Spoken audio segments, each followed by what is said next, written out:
덕에 맞춰 법사 스님께 인사 올리겠습니다.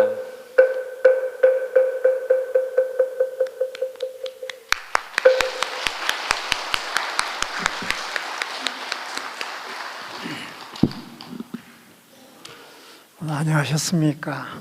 반갑습니다.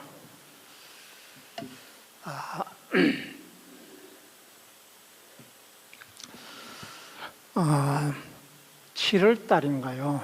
제가 산문사에 한번 들렸던 적이 있습니다.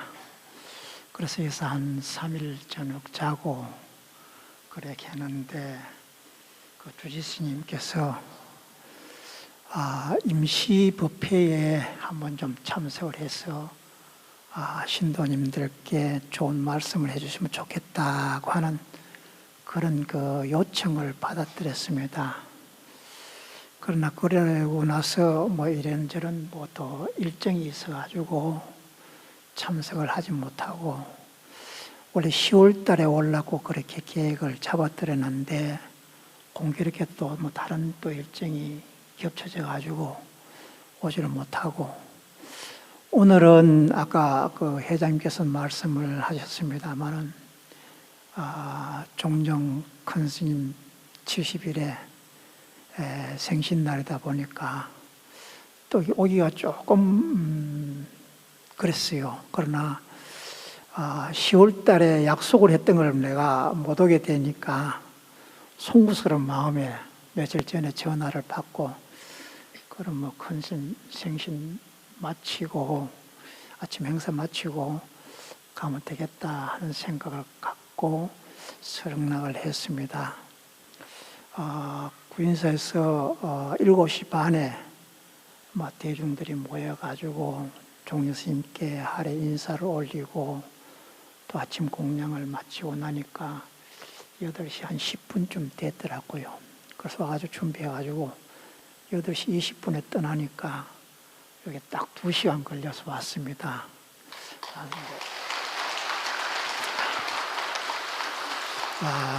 와보니까 아주 좋습니다. 주지스님, 덕제스님이 부임한 지가 한 10개월 조금 넘었는 것 같습니다. 10개월 넘은 동안에 너무 잘하고 있고 또 신도님들과 화합하고 또 사찰 분위기도 많이 좋고 이래서 신도님들, 간부님들이 많이 좋아한다는 그런 얘기를 들었어요. 특히 주지스님이 특기가 뭐냐 하면은 염불회 만드는 게 이게 특기라요. 이 부산 삼강사에 있으면서 진영 봉검사의 주지를 맡아 있을 때 그때도 염불회를 만들어 가지고 상당히 인기가 있었어요. 그렇지만은 진해에 가서 또 이게 염불회를 만들어 가지고 아주 신도님들이 환희심이 나고 어디 되든 간에 이 모이는 사람들이 절에 나오는 신도님들이나 스님들이나 이게 환희심이 나야 되거든요. 이 환희심이 바로 연결돼 가지고 나의 행복을 이루고 가는 길이거든요. 그 환희심 없이 행복을 이루고 간다. 이거는 도저히 불가능한 일들이거든요. 그래서 진해에 이 염불회를 만들어 가지고 상당히 활성화가 되어지더라고요. 근데 공교롭게도 진해 해장사 염불회 회장이 지금은 이름을 잘 모르겠습니다만 개명을 해가지고 하는데 성은 배신데 이름이 신자라요. 이름이 참 좋아요. 믿을 신자 아들 자자 신자인데 성을 딱 붙여 하니까 배신자가 되어버려 이게. 그래서 이게 참 묘해. 그런데 그분이 23살 때 처녀 때 안진뱅이가 되어버렸습니다. 불구가 되어버렸어요. 23살 때요. 조아스님 계실 때입니다만은. 그래가지고 뭐 도저히 고칠 수가 없잖아요. 방법이 없어서 의학으로도 안 되고 이러니까 그래서 구인사를 찾아와가지고 3일 기도를 하고 나서 일어설 수 있게 됐어요. 그분이요. 그래서 27살 때 이제 일어설 수 있었게 되는데, 일어서면서 조아스이 뭐라 그랬나 합니까? 니 가가지고 시내 가서가 회장하라 그랬어요. 그래서 그분이 우리 종단의 최초의 여자 회장입니다. 배신자요. 그래서 이름도 안 잊어버려요. 배신자. 이래가지고 그분이 그렇게 회장을 하면서 진해가 활성화가 되지고 많이 커졌습니다. 우리 종단에 국회의원을 하면서 신도 회장을 했던 곳이 진해 회장세거든요. 과거에 몇 해째인지는 모르겠습니다만 주금용 씨라고 진해 회장을 하는데 그분이 국회의원이었어요. 그리고 우리 중앙 신도 회장을 했던 김학송 씨도 신도 회장을 하면서 국회의원 3선을 했습니다. 신도 회장을 하면서 3선을 했거든요. 그런 인연이 이게 보면은 진해가 있지 않느냐 하는 생각이 들고, 거기 가서 주지 스님께서, 덕재 스님께서 연불회를 만들어 가지고 아주 잘 운영을 하고 신도님들이 화합 또 환희심이 나도록 이렇게 만들었습니다.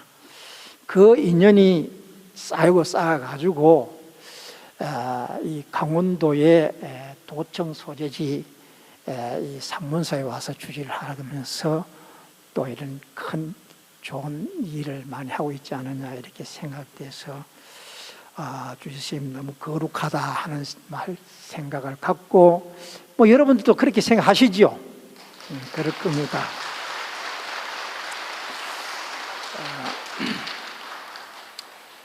좌스님께서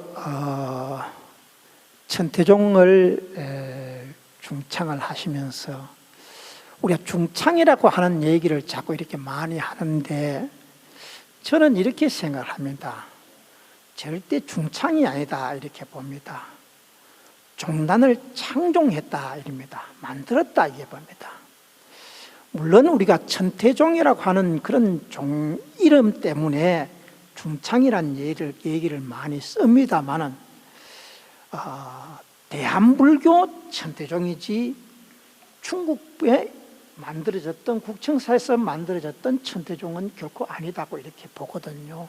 그래서 중창이 아니라 저는 창종을 했다, 종단을 새로 만들었다고 이렇게 보게 되는 겁니다. 그래서 종단을 창종을 하시면서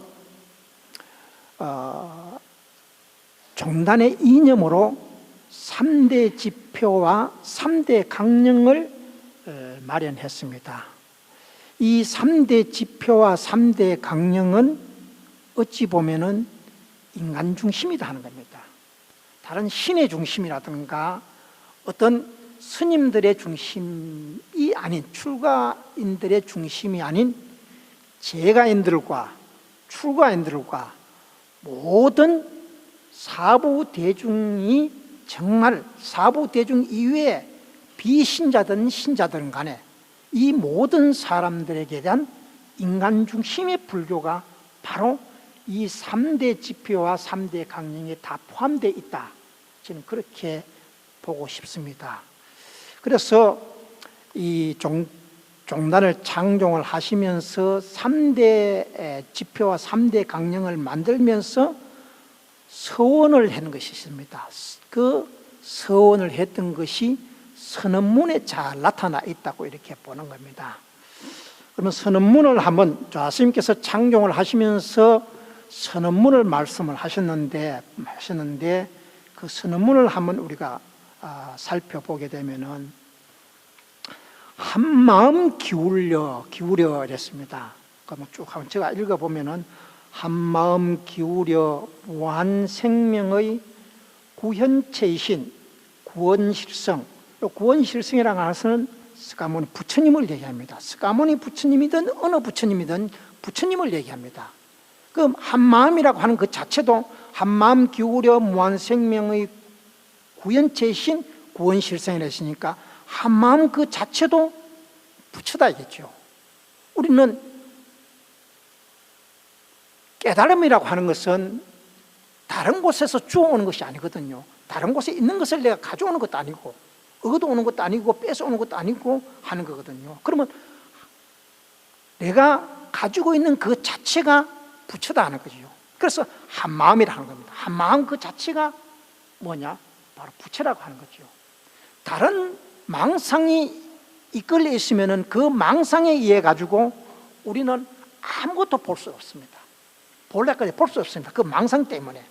그러나 한마음을 만들 그 망상을 다 끊어버리고 여여버리고 한마음을 가지고 있다 하면은 그 한마음 가운데 이 세상 모든 것을 다 볼 수가 있다는 겁니다.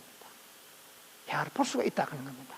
그래서 한마음 기울여서 무한생명의 구현체신, 무한생명은 생명이라고 하는 그것은 어떤 한계가 있는 것이 아니라 영원하다 하는 거죠. 한마음 그 자체도 영원하는 거고 내 마음 그 자체도 영원하는 거다 이거죠. 그러나 영원하지 않은 것이 뭐냐? 우리의 육신이다 하는 거죠. 우리의 몸뚱어리는 결코 영원하지 못하고 어떤 한계가 있다 이거죠. 끝이 있다 이거죠. 그러나 그 끝은 그 육체는 끝이 있지만은 육체를 싸고 있는 육체가 싸고 있는 그 마음은 영원하다 이게 불멸하다 이죠. 영원 불멸이다 이죠. 죽지 않는다 이죠. 그래서 반야신경에도 불생불멸이라 그러거든요. 생하지도 않고 죽지도 않는다 이죠. 왜? 영원하기 때문에 따로 나타날 것도 없는 거고 생이 날 것도 없는 거고 따로 죽을 것도 없다 하는 거죠. 없어질 것도 없다는 거죠. 그러니까 불생불멸이다. 태어나지도 않고 죽지도 않는다. 영원하다 이거죠. 자체가 영원하다 이거죠.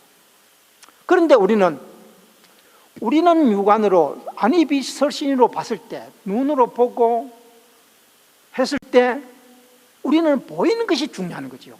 보이지 않는 것이 중요한 것이 아니라 우리 인간이 봤을 때는 보이는 것이 대단히 중요하다고 봤기 때문에 이 육체가 없어지니까 죽는다 이렇게 보는 겁니다. 육체가 없어지니까 죽는다고 보는 거죠.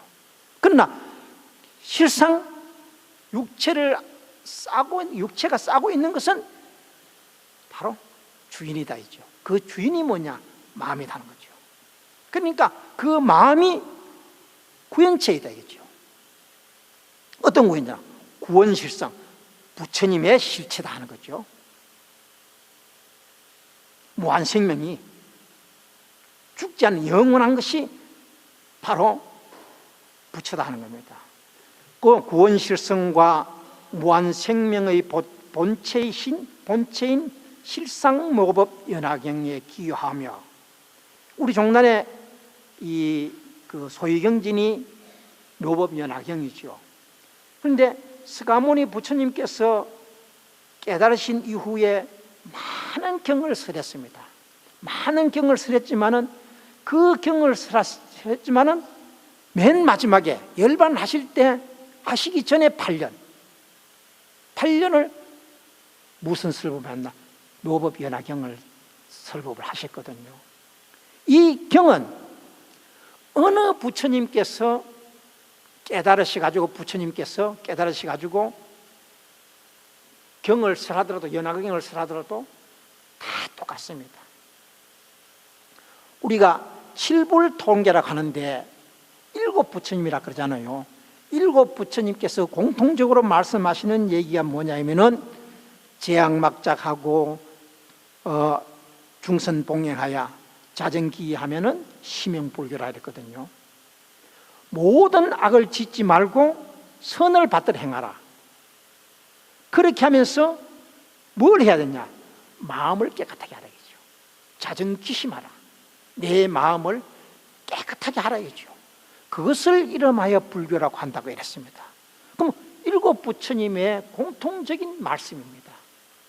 그럼 묘법연화경도 어떤 부처님께서 말씀하듯이 다 똑같은 얘기다 이거죠. 똑같은 얘기다. 그런데 스가모니 부처님께서 말씀해 주신 그 연화경은 뭐가 좀 다르느냐? 수기하는 것이 다르다는 겁니다. 지금 현존에서 우리인데 내려오는 연화경은 스가모니 부처님께서 모든 제자들에게 미래세에 부처가 되겠다고 하는 수기를 다 해주셨습니다. 500제자에게까지도 수기를 다 해주셨거든요. 수기해 주는 것이 다를 뿐입니다. 그 외에는 모든 것은 다 똑같다는 거죠. 진리는 같다는 거죠. 그런데 여러분들이 법화경을 이렇게 우리 종단의 소유경이지만 법화경을 이렇게 보셨는지 접해 보셨는지 모르겠습니다만은 그 수기를 하시면서 뭐라고 말씀하셨냐면은 수천만 억급 동안 부처님께 예배, 공양, 공경을 해야 된다 이죠. 수억급 동안 공경을 한 후에 깨달음을 얻는다. 안욕따라 삼막삼부리를 얻는다고 했습니다. 그러면 여러분들께서 지금도 와서 부처님께 예배 공경하고 마음을 닦고 하는 것도 한 급을 동안, 급수에 동안 여러분들은 닦아 나가고 부처님께 예배 공경하게 되는 겁니다. 그럼 스가모니 부처님께서 500제자에게 수기했을 때도 수억 것 동안 부처님께 예배 공경해서 미래세에 깨달음을 얻는다고 이렇게 말씀을 하셨는데 안욕따라 삼막삼부를 얻는다고 했으니 여러분들은 지금 생에 현생에서 부처님께 예배하고 공경하고 공양하고 마음을 닦아가고 베풀어가고 복지어가는 겁니다. 그러면 그 여러분들이 우리가 수행하는 이 기간이 바로 뭐냐면은 미래세의 부처가 될 수 있도록 되어가기 위한 하나의 노력을 기울이고 있다고 이렇게 보는 겁니다. 그럼 여러분들께서도 미래세에 마땅히 부처가 될 수 있다. 깨달음을 얻을 수 있다. 현생에는 안 되겠죠. 미래생에는 되진다 이거죠. 왜 그러냐? 아까 제가 말씀드린 게 무한생명이 구원체다 이죠. 여러분들의 그 마음은 영원하기 때문에 영원한 그 마음이 육체를 받았을 때마다 부처님께 예배하고 공양하고 공경하고 수행을 하고 있기 때문이다 이죠. 그 영원한 생명의 참모습을 마음 거울 위에 사무쳐 비추어 그 삶의 참뜻과 값을 되찾아 저 한 송이 연꽃처럼 삼독번뇌의 진흙탕과 오딱 악세의 흙탕물에 물들지 않고, 바로 연꽃이라고 하는 것은 흙탕물 속에서 피어나지만은 그 더러움에 물들지 않는다 이죠. 청정하다 이죠. 깨끗하다는 거죠. 그걸 우리가 강조하는 겁니다. 물들지 않고 언제나 깨끗하고 아름다운 생활을 창조하며 나아가 온갖 제약과 모순의 검은 그림자가 없고 광명과 정복으로 이룩된 이상세계를 실현하기를 선서하나이다. 이 사회는 바로 온갖 제약과 모순의 검은 그림자가 항상 드리워져 있다 있죠. 모순되다 있죠. 제약이 난무하다 있죠. 이런 가운데 우리는 깨끗하고 아름다운 생활을 창조해야 된다는 거죠. 그게 아름다운 생활을 창조해야 된다고 하는 그것이 뭐냐면은 인간 중심의 불교가 아닌가 이렇게 보게 되는 겁니다. 그러면 3대 지표가 뭐냐 하는 겁니다. 3대 지표는 뭐 여러분들 잘 아시다시피 대중불교를 실현한다, 생활불교를 실천한다, 애국불교를 건립한다. 이게 이제 그 세 가지가 되는데, 대중불교, 생활불교, 애국불교는 결과적으로 인간이 행해가지 않으면은 절대 안 되게 되어 있는 겁니다. 애국도 인간이 해야 되고 생활도 인간이 해야 되고 대중도 인간이 해야 된다 이거죠. 인간이 해야 된다 이거죠. 그래서 이 3대 지표가 어찌 보면은 대단히 인간 중심이다 이렇게 얘기를 할 수가 있습니다. 그러면 이 3대 지표에 있는 대중불교를 우리 한번 살펴보면은, 대중불교라고 하는 것은 우리가 과거의 불교라고 하면은 사찰 중심의 불교가 였다고 하는 겁니다. 과거에 내려오던 불교를 보면은 사찰 중심의 불교였습니다. 사찰 중심.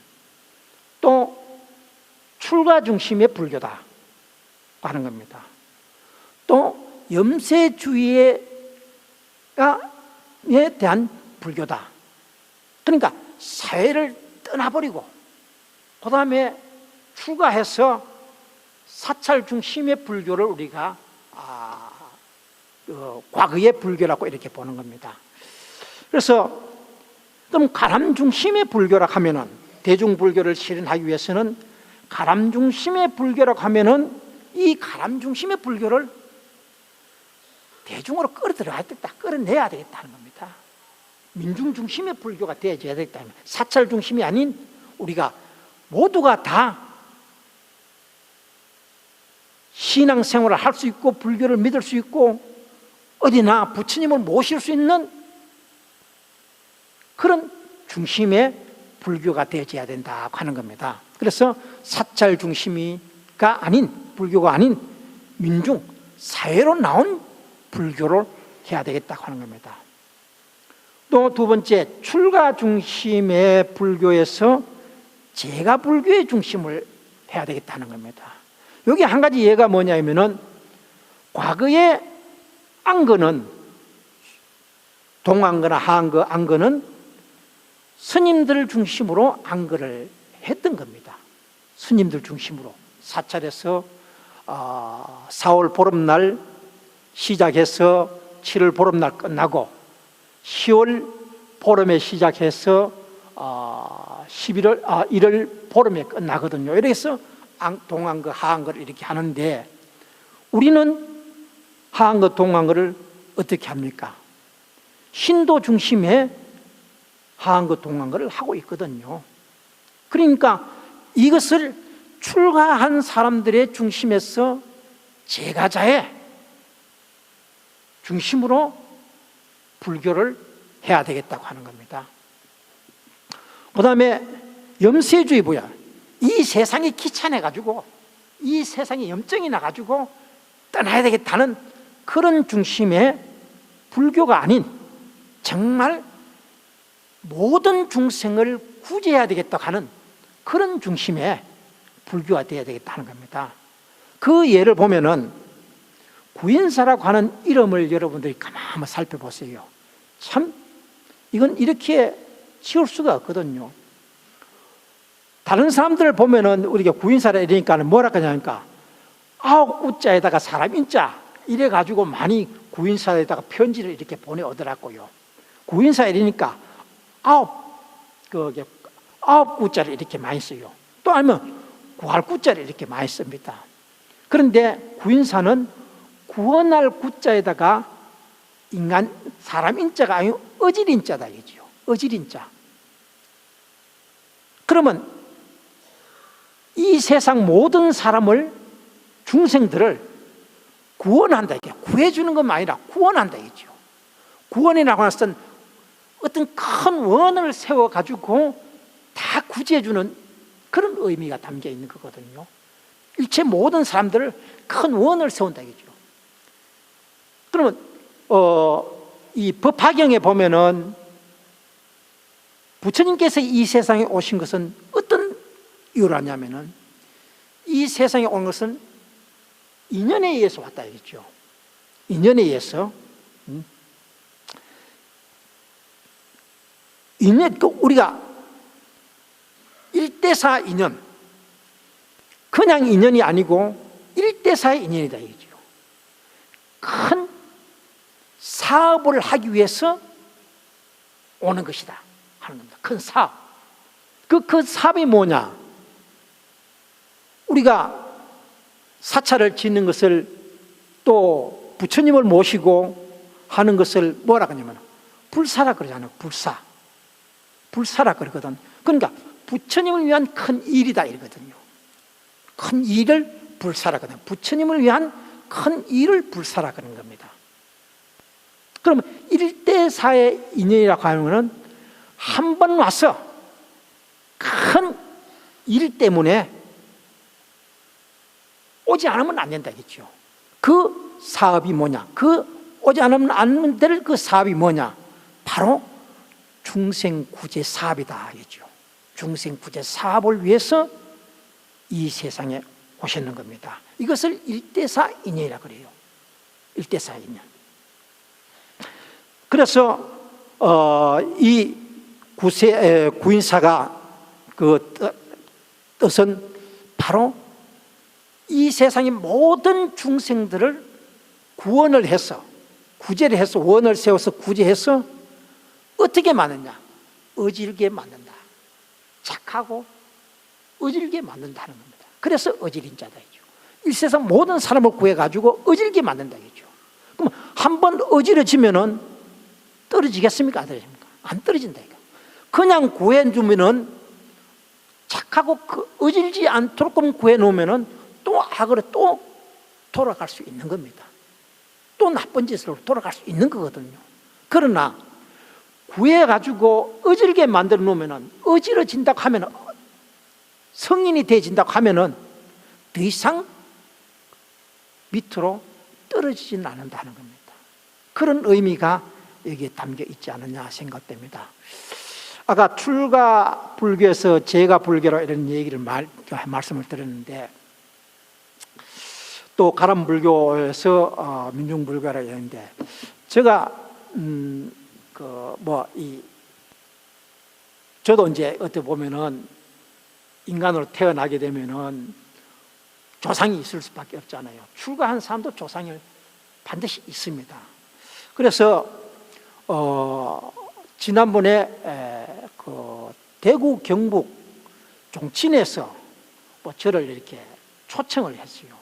초청을 해가지고 거기를 갔더니만은 처음 이제 그 종친에서 이제 처음 오는 분이 이제 와서가 출가하신 스님들은 이런 곳에 이런 그게 말하자면은 그 세속의 일에 잘 어울리지 않은데 스님은 어떻게 이런 곳에 참석을 했습니까? 오셨습니까? 하고 질문을 또 던지는 게 아니라 거의 뭐 한 10여 명이 이랬는데 그래서 제가 그랬지요. 출가는 하면은 위로는 부처님의 가르침을 받고 아래로는 일체 중생을 제도하는 것이 다 이랬죠. 상구보리 화중생이라 그래요. 상구보리 화중생이라는데 위로는 부처님의 가르침을 받고 아래로는 모든 중생을 제도한다고 하는 건데 그러면은 중생은 라고 하면은 내 가족 일족들은 중생이 됩니까 안 됩니까 하고 물으니까 다 같이 중생이지요. 이러게요. 그러면은 내 가족들도 내 집안들도 구제할 수 있는 의무가 내한테 있는데 그렇다면 내가 이거 와가지고 여러분들께 부처님 말씀 한 말씀 드린다고 하면은 그래서 그 얘기를 듣고 생활에 보탬이 되지고 해진다고 하면은 그 자체가 화중생이 아니겠느냐고 말씀을 드리니까 참 그러네요.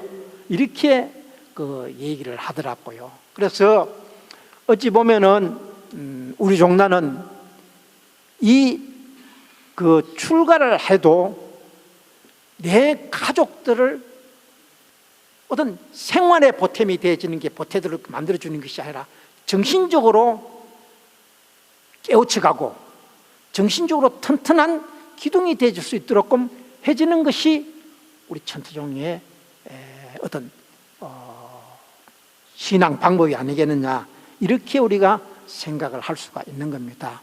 이 점 여러분들이 잘 좀 이해를 해주시면 좋겠다 하는 겁니다. 두 번째로는 생활불교를 실천한다고 이랬습니다. 생활불교는 바로 이게 복지는 일입니다. 다른 게 아니거든. 생활불교를 하는 것 자체가 복지는 일이다겠죠. 또 실천한다는 거죠. 그 다음에 내가 먹고 내가 입는 것은 내가 만들어 나가야 되는 거죠. 그러니까 생산불교가 되어야 된다는 겁니다. 그래서 과거의 불교는 뭐냐? 기복적인 불교다 이러고, 또 우상적인 불교라고 보고, 또 유한불교라고 이렇게 봤는데, 그래서 기복불교에서 작복불교로 해야겠다. 복지는 불교를 했다. 복을 받는 불교에서 복을 지어가는 불교를 해야 되겠다 하는 겁니다. 우상불교, 부처님을 우러러보는 그런 불교에서 내가 실질적으로 수행해가는 실천불교로 해야 되겠다 하는 겁니다. 그 다음에 유한불교는 이게 노는 거거든요. 한 가지 노는 거거든요. 그래서 생산불교를 해야 되겠다는 겁니다. 유명한 얘기였습니다. 2조 때요. 의사 박문수가 박문수 의사가 풍수지리를 좀 봤대요. 풍수지리를 보고 나는데 스님들이 놀고 먹다고 해서 굉장히 불만을 가졌어요. 의사 박문수가 그 스님들은 뭐 거리나 있고 아침 저녁에 예불 하고 수행하고 참선하고 이러니까 생산이 안 되니까, 생산을 안 하고 참여 안 하니까 놀고 먹는 걸로 바꾸는 거죠. 놀고 먹는 거로. 그래서 불교를 굉장히 탄압을 했습니다. 다른 사람보다도 더, 물론 그 2조 500년이 뭐 이게 불교를 탄압했지만 유불 그게 숭상하고 불교를 유교를 숭상하고 불교를 탄압했지만은 의사 박문수가 더 불교를 탄압했다는 겁니다. 그러다가 이번에 이제 풍수지리를 좀 보는 분이 돼가지고 어디를 가냐니까 오대산에 월정사를 가가지고 정밀봉을 갔대요.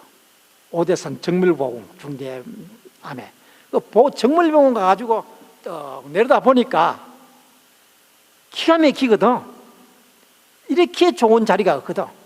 이렇게 좋은 명당에다가 부처님을 모셨으니까, 부처님 사리를 모셨으니까 스님들이 놀고 먹을 만하다 이렇게 판단을 했대요. 이렇게 생각을 했대요.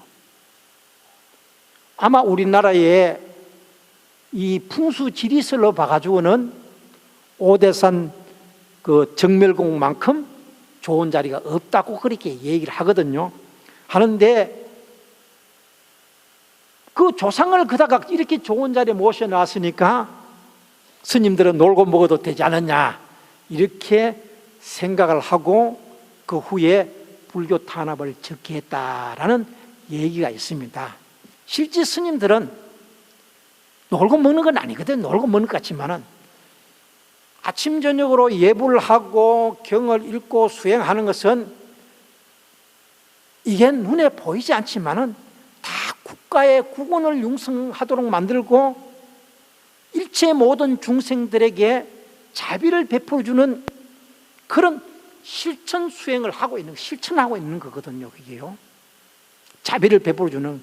그래서 우리가 아침에 예불을 들으면은 국운융창 기원을 하지 않습니까? 우리가 종단에서도 오늘 법회할직에 국운융창 기원을 했잖아요.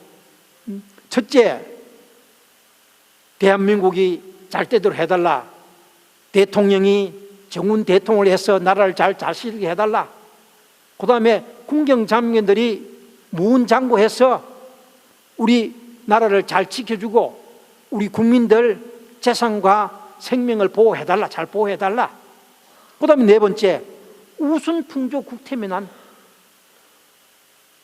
비와 바람이 순조롭게 이렇게 맞게끔 와가지고 풍요로운 삶을 살도록 해달라고 이렇게 기원을 합니다. 이렇게 밤낮 없이 마음을 다해서 기원해 준다 하면은 그것이 어떻습니까? 이게 다 국가와 민족 우리 국민들을 위해서 그만큼 노력하고 있다라고 이렇게 보는 겁니다. 그럼 노는 게 아니거든요, 이게요. 그런데 이제 가만 있으니까 노는 걸로 이렇게 바른 겁니다. 그래서 작복불교, 말하자면은 어려운 사람을 위해서 많이 도와주고 내 몸소 앞장서서 모든 일을 할 수 있는 이런 작복과 실천, 또 내가 생산할 수 있는 이런 불교가 되어야 된다 하는 겁니다. 그래서 우리 구인사가 초창기에 조사스님께서 제세시에 우리 구인사 주변의 산을 임야를 전부 그게 국유지입니다. 국유지를 대부를 받았어요. 조림 대부를 받았어요. 조림을 하는 조건으로 대부를 받아가지고 조림을 했거든요. 그래서 조사스님 계실 때에 71년도에 조림 100만 본 달성 기념 법회도 그렇게 하게 했던 겁니다. 이게 다 뭐냐? 생산불교다 이거죠. 그래서 지금 그렇게 해놓고 나니까 지금은 거기서 자생산을 얼마나 합니까? 자생산을 1년에 100가마 이상씩 따거든요. 잣을요.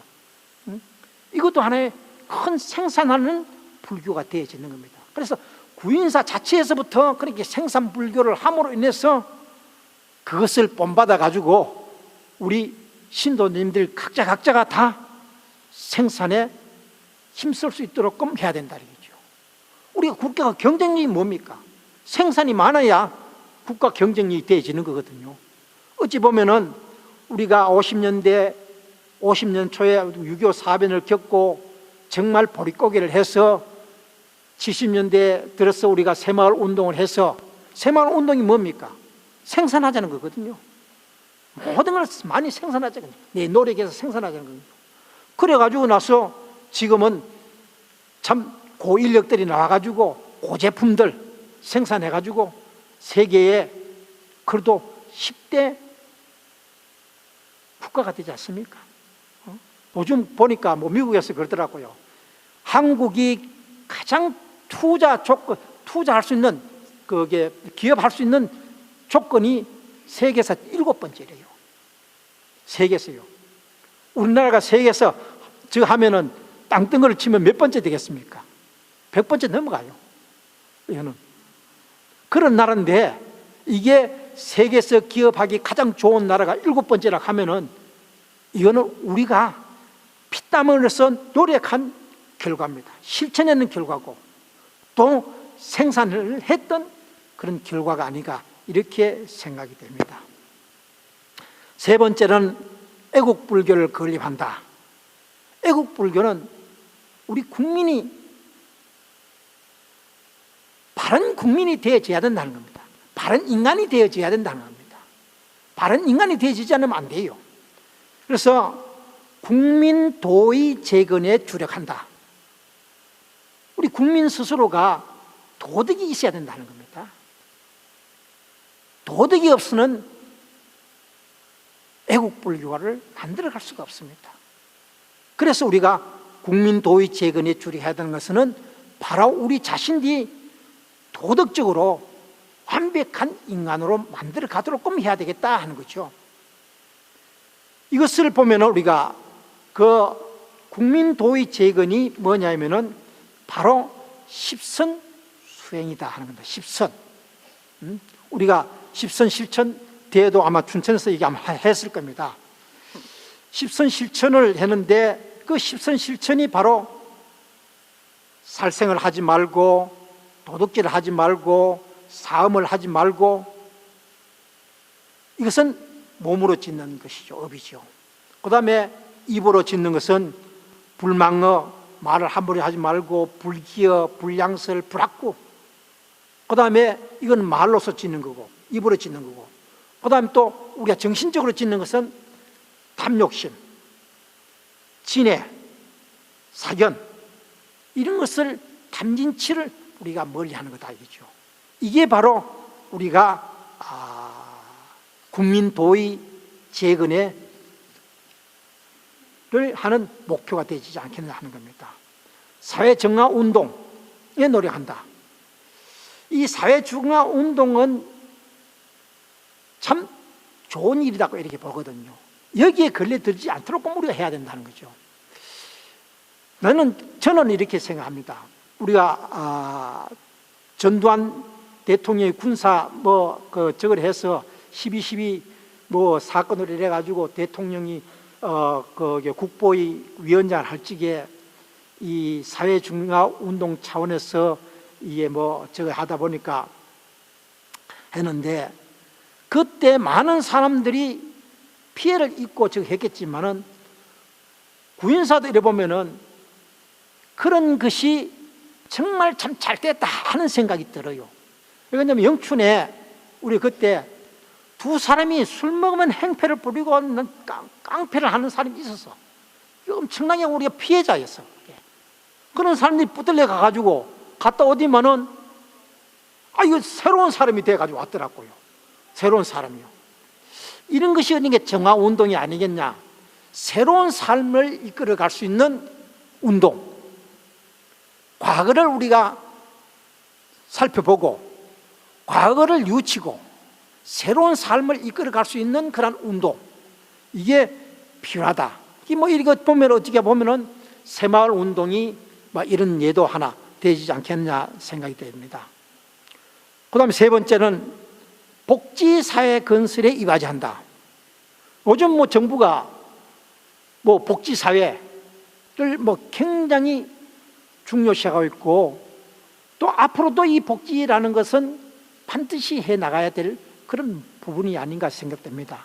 우리가 산문사에서도 지금 그게 산문사 시에서 물론 만들었지만은 노인 종합복지관 또 시니어 클럽 이런 걸 하면서 복지에 많은 노력을 하고 있습니다만은, 이것은 국가도 해야 되겠지만은 또 따라서 우리 종교인들, 불교가 이 앞장서지 않으면 안 됩니다.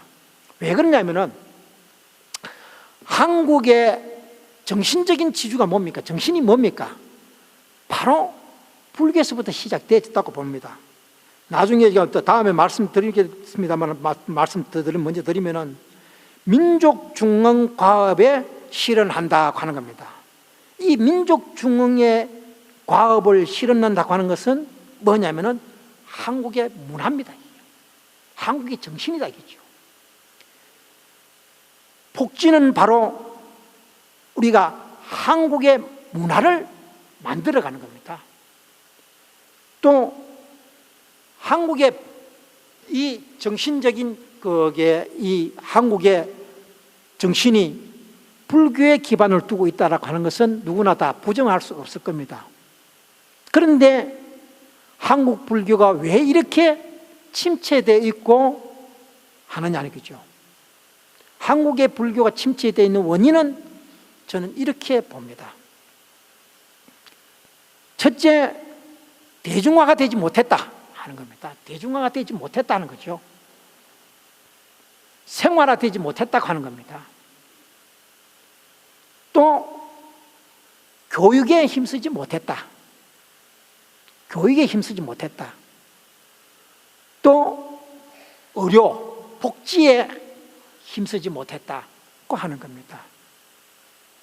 기독교가 한국에 온 지가 한 200년의 역사를 가지고 있습니다. 우리는 1700년의 역사를 가지고 있습니다. 불교는 1700년의 역사를 가지고 있습니다. 기독교는 한국에 들어온 게가 200년의 역사를 가지고 있습니다. 그런데 1700년의 역사를 가진 불교는 200년에 가진 불교에게 다 잠식을 당하고 말았습니다.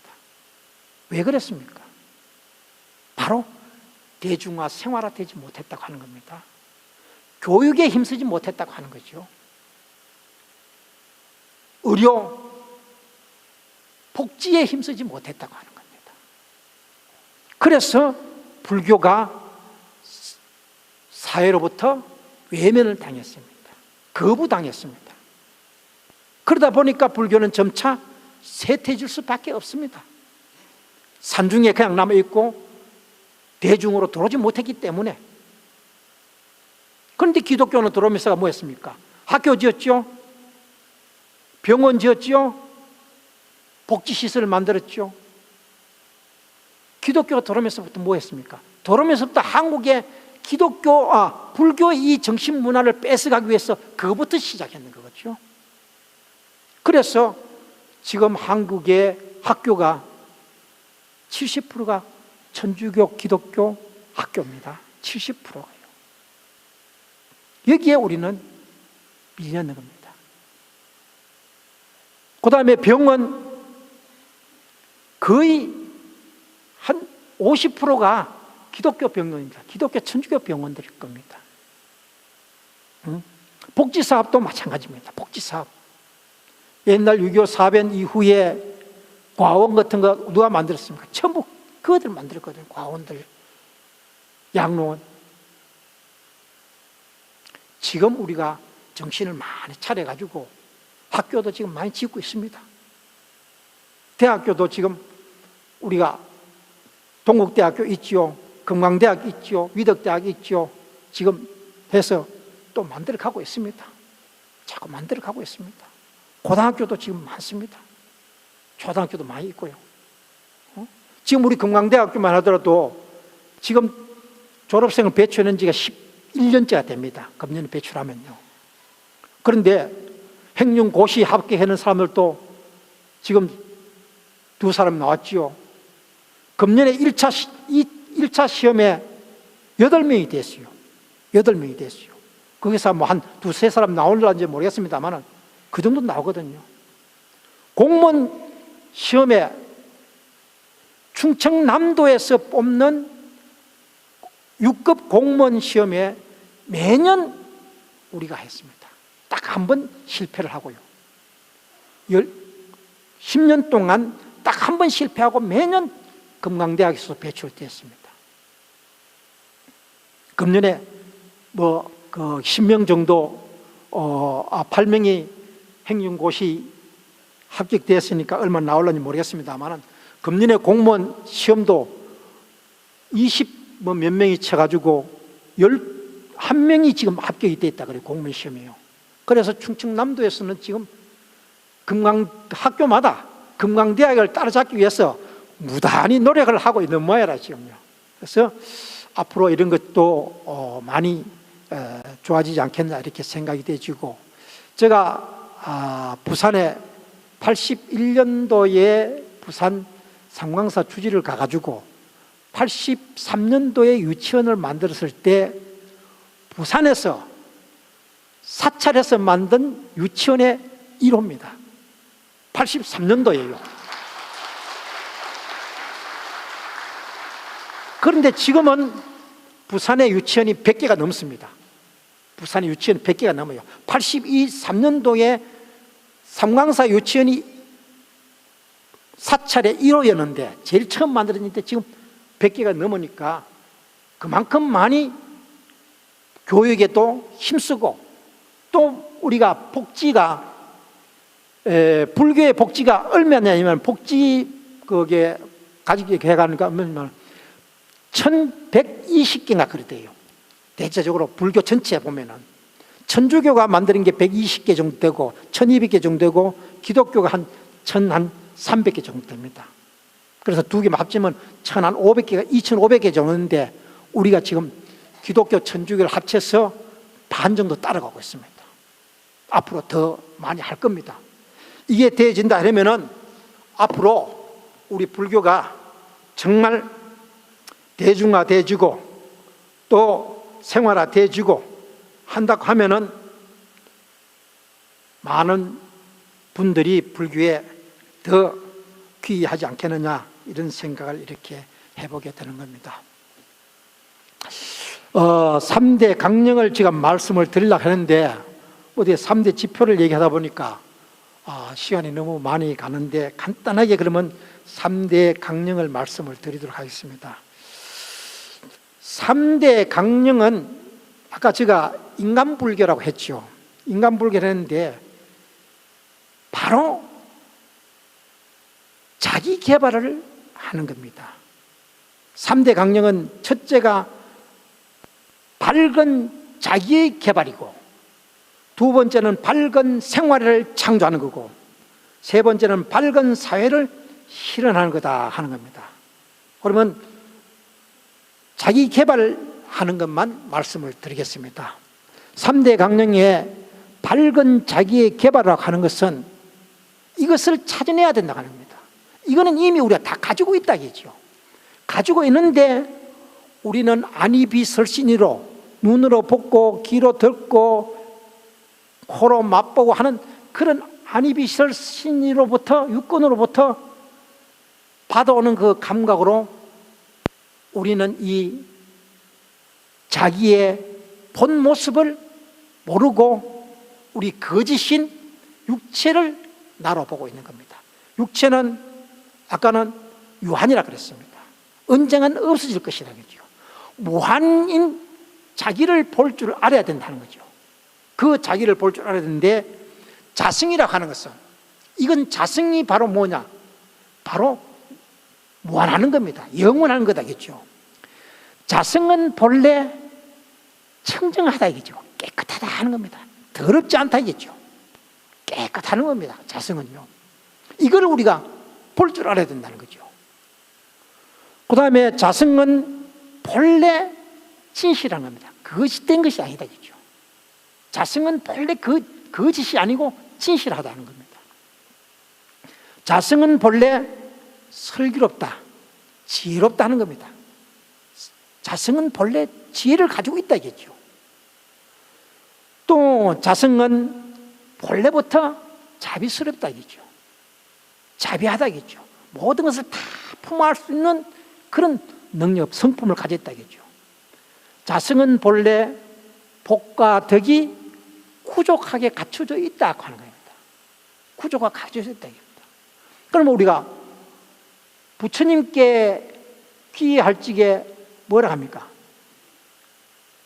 복과 지혜가 구족하신 부처님께 귀의한다는 거. 지혜와 복덕이 부족한 부처님께 귀의한다는 거거든요. 그러면 자성은 본래 복과 지혜가 부족해 있으니까 어디다 귀의해야 되느냐 이죠. 바로 여러분들 스스로에게 귀의해야 된다고 하는 겁니다. 왜? 자성이라고 하는 것은 본래 복과 지혜가 구족되어 있고, 자성이라는 그 자체는 바로 불성이니까, 부처니까 귀의를 다른 데 하지 말고 여러분들 스스로에게 귀의한다고 생각을 해보세요. 그러면 그것이 바로 자기의 개발이다. 나를 개발하는 거다. 자기 개발은 뭐냐? 불성을 찾아가는 길이다 하는 거죠. 불성을 찾아가는 길이다. 이것을 다시 한번 저는 말씀을 드리겠습니다. 내가 읽을 테니까 여러분 따라 한번 하세요. 자성은 본래 청정하다. 자성은 본래 진실하다. 자성은 본래 슬기롭다. 자성은 본래 자비스럽다. 자성은 본래 복덕 구족하다. 이거라요, 이게. 불교가 이거라고요, 이게. 다른 게 아니라요. 이게 불교라겠죠. 이걸 찾아가는 길입니다. 개발하는 거다, 이거죠. 이걸 찾아야 돼요. 이걸 찾기 위해서 조아스님께서는 대중불교를 하고 생활불교를 하고 애국불교를 하고 또 3대 강령의 밝은 자기를 개발하자고 했는 겁니다. 그러면 뭐냐? 이 세상 모두가 다 부처되는 길을 만들어가는 길이다. 부처되는 길을 만들어가는 길이다. 그래서 구인사라는 이름을, 사찰 이름을 만들었다고 하는 겁니다. 사찰 이름을 만들었어요. 구인사에서 예수제를 지낼 적에 왜 부처님을 쓰지요, 그죠?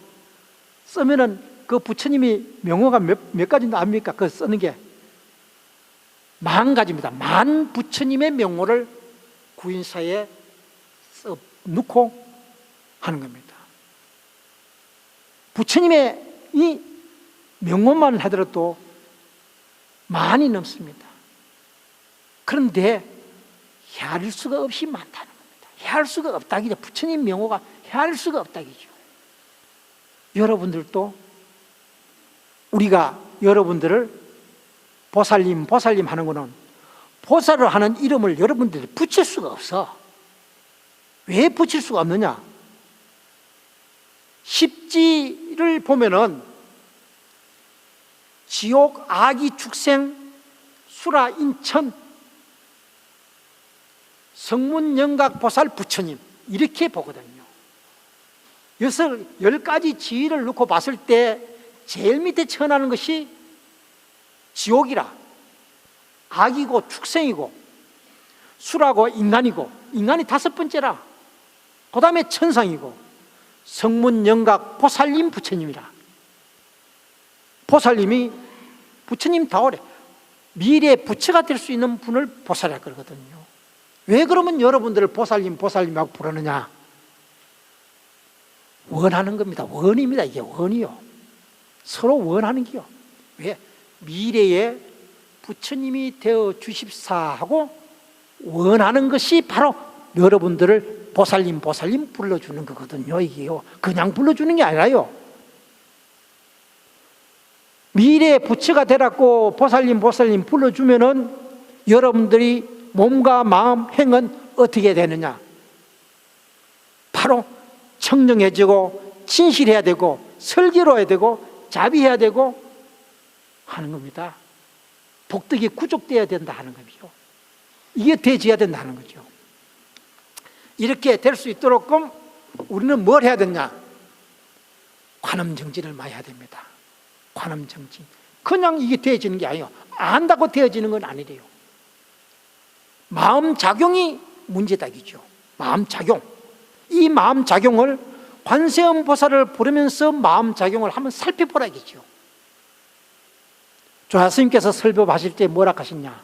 제일 처음에 하실 적에 앉아서 듣고 연구하라 이랬어요. 중요한 얘기입니다. 이게요. 앉아서 듣고 연구하라 이거죠. 대단히 중요한 겁니다. 이게요. 그러면 우리가 관세음보살을 부르면서 관세음보살을 무턱대고 부르지 말라 이거죠. 연구를 해보라겠죠. 연구.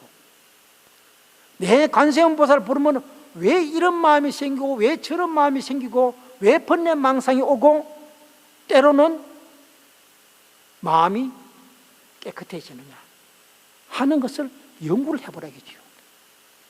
배워보라겠죠. 그 자리에서 여러분들은 반드시 찾을 것이 나옵니다. 그 찾는 것이 뭐냐? 그것이 다 지혜가 되지는 겁니다. 그것이 다 진실이 되진다는 겁니다. 그렇게 할 수 있도록 관세음보살을 열심히 부르세요. 한 번 부르려 안 되면 2번 부르고, 1시간 부르려 안 되면 2시간 부르고, 하루가 안 되면 이틀을 부르고, 1년이 안 되면 10년을 부르고 불러보라겠죠. 평생을 불러보라겠죠. 그러면 우리에게 자성이라고 하는 무한한 것이 무엇인가 하는 것을 우리는 반드시 찾아낼 수 있을 것이다 하는 말씀을 드리면서 마치도록 하겠습니다.